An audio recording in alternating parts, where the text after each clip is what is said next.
एक दिन किशोरी जी श्रृंगार करके आई और ठाकुर जी के लिए सुंदर भाव विचार करके आई कि छाक लीला करेंगे। छाक लीला मतलब भोजन पाएंगे। और छाक लीला के भाव से किशोरी जी ने पूरा वस्त्र धारण किए। तो वस्त्र कैसे धारण किए? हरे कलर के सब वस्त्र, अब वस्त्र पहने। उसका संकेत यह किया कि ठाकुर जी को संकेत कर रही है कहीं बगीचा में मिलेंगे। और उसमें भी केश जो है श्री जी के, वो बेणी गूथी हुई है। अगर बेणी पीछे है, नहीं दिख रही है, तो इसका मतलब ठाकुर जी को यह संकेत है कि वन में नहीं मिलेंगे। और वेणी अगर आगे है तो वेणी के भाव से संकेत है कि वेणी मतलब चोटी, वेणी के भाव से संकेत है कि घने वन में मिलेंगे। घने केश है ना, वो वेणी आगे है, उसमें पुष्प हो रहा तो उस पुष्प के फूल जहां खिलते हैं उस वन में मिलेंगे। ऐसे ऐसे संकेत करती हैं श्री जी। लेकिन आज सावन का दिन चल रहा था, वर्षा होती नहीं है, बादल इतने घने रहते हैं, हवा चलती नहीं है कि प्रश्वेत के कारण श्री जी का गलती से हाथ चला गया ऐसे, और जितना वो बना के आई थी भाव वो सब मिट गया। लेकिन श्री जी को इस बात का पता नहीं चला।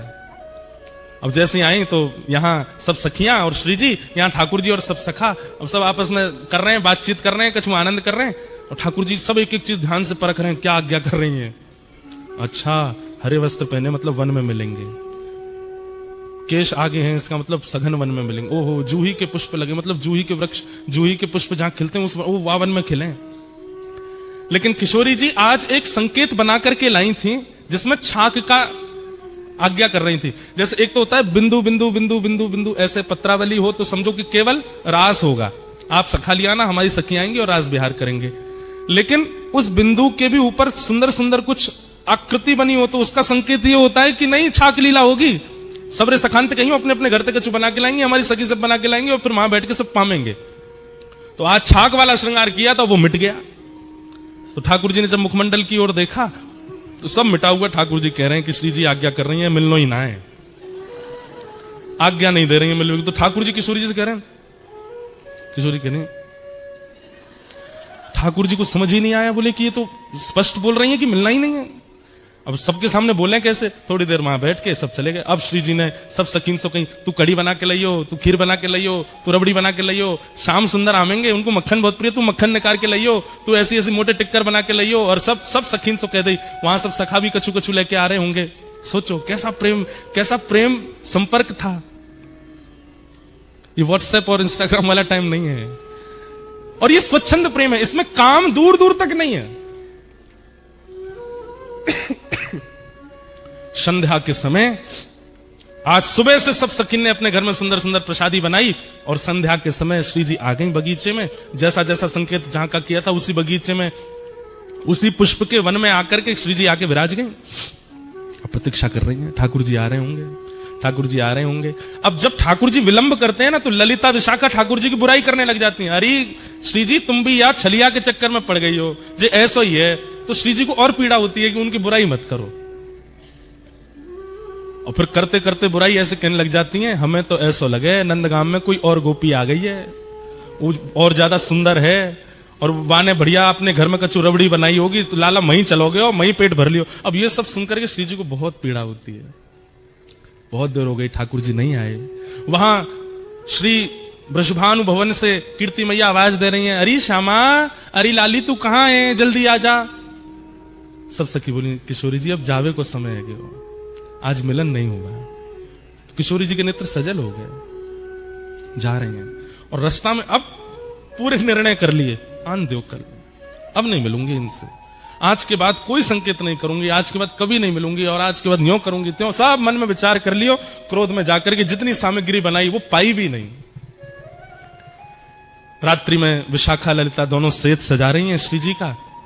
तब श्री जी आज्ञा करें, ये जितनी सामग्री बना के लाए हो ना, कुछ पाया तो नहीं? बोले नहीं, कुछ भी नहीं पाया, सब धरो। श्री जी आपने भी नहीं पाया, पालो। बोले नहीं, सब बंधवा के। और हमारे बरसाने में पूर्णमासी है, एक पूर्णमासी है, वो नंदगांव भी जाती है, बरसाने भी रहती है। बोले उसके हाथ सब भिजवा दो नंद भवन, वही के यहां भिजवा दो लाला पाले को। क्रोध में जैसे किसी ने आपके लिए बढ़िया घर में व्यवस्था करके रखी, आप नहीं गए तो वो फोटो खींच के भेजता, ले ये सब करके रखा था मैंने तुम्हारे लिए, फूल मंगा के रखे थे, ये करके रखा था, तुम आए नहीं। तो वो कितना भारी लगता है।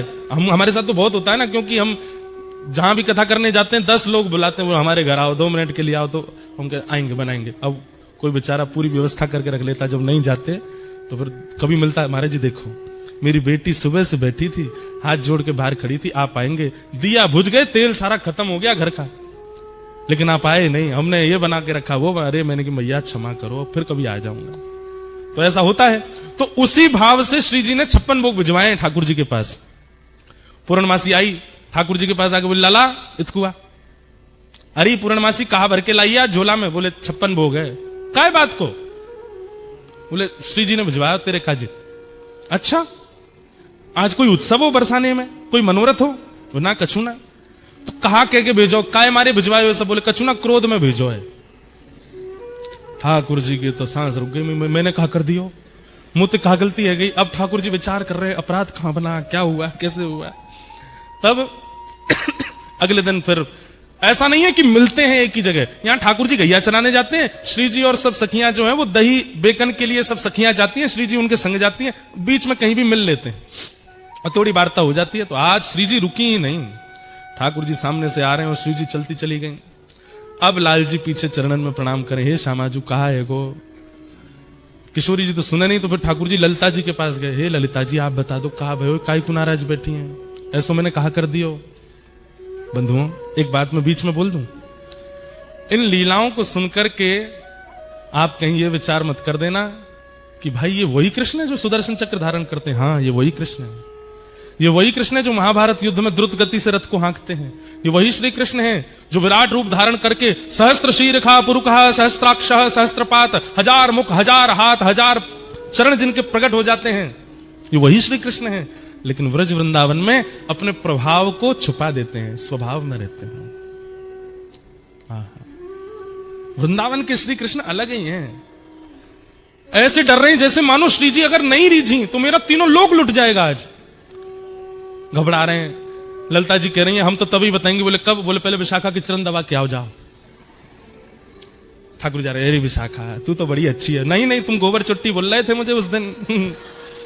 नहीं ना, आज के बाद लाए बोलूंगा। बोले कहा बोलोगे? अरे तू तो रानी है, तू तो महारानी है। अरे विशाखा तू तो ऐसी है, तेरी भलियां ले लूं। नहीं आरती करो। बोले आरती करता हूं, तू जो कहेगी सो करूं। यूं बता दे श्री जी नाराज काहे क्यों है?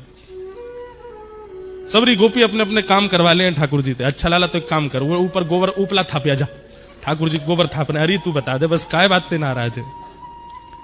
जब खूब थक जाते हैं ठाकुर जी भी, तब बोले वादना श्री जी ने संकेत किया, छाक लीला को संकेत किया। रात में सब सामग्री बना के हम वन में प्रतीक्षा करती रही, ना आयो सखान को लेके। ठाकुर जी बोले कब? बोले परसों। बोले कैसे कियो संकेत? बोले पत्रावली बनी, पत्रावली में ऊपर ऊपर सुंदर सुंदर आकृति बनी, छाक लीला को संकेत किया और नहीं आए तुम।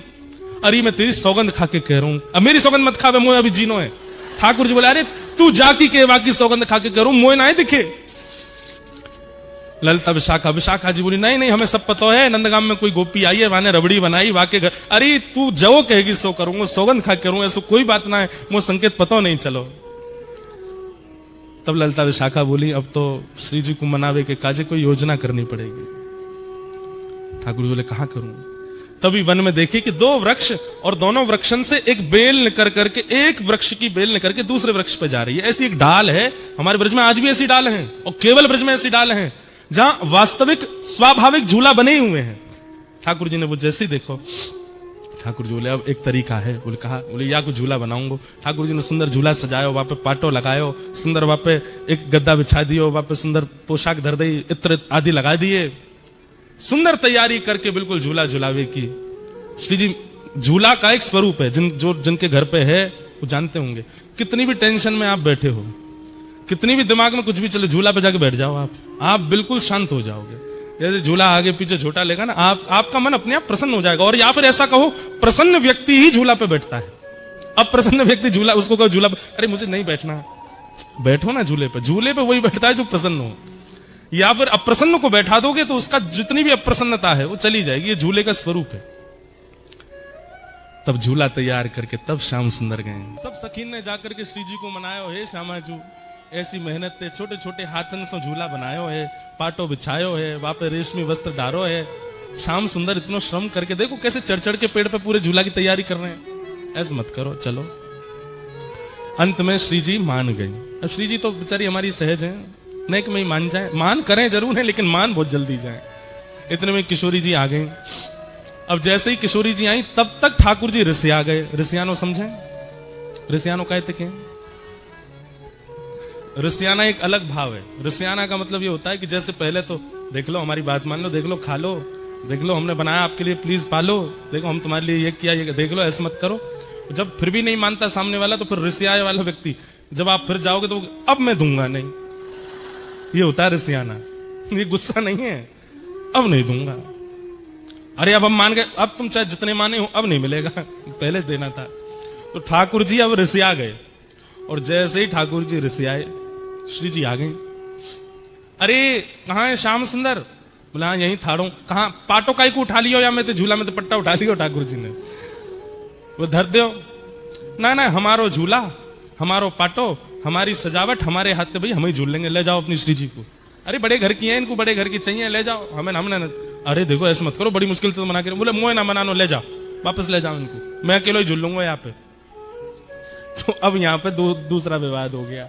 श्री जी और ठाकुर जी दोनों में थोड़ी सी होड़ रह गई। तो श्री जी बोली, अब तक तो बोली नहीं, श्री जी बोली मैं तो यहीं पे बैठूंगी और यही पाटे पे बैठूंगी।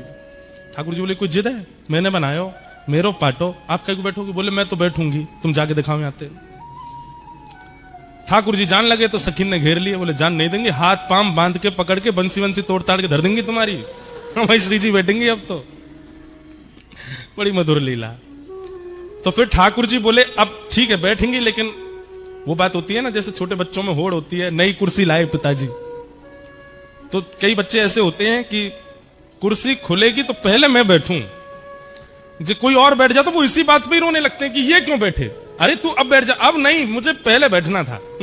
अब ठाकुर जी बोले मैं पाटो तो लगा दूंगा पर पहले मैं बैठूंगा। श्री जी बोली ललिता जी कह दो इनते। बोले बैठूंगी तो मैं पहले। ठाकुर जी बोले मैं पाटो लगा दूंगा, इन्हें झूलना, ये झूल लें, पहले मैं झूल के चलो जाऊंगा तब ये झूलेंगी। अब तो ऐसी स्थिति बन गई, सब सखी सब तो ललिता जी बोली एक काम करेंगे। बोले क्या? एक प्रतियोगिता रखते हैं, उस प्रतियोगिता में जो पार हो जाएगा वो पहले बैठेगा।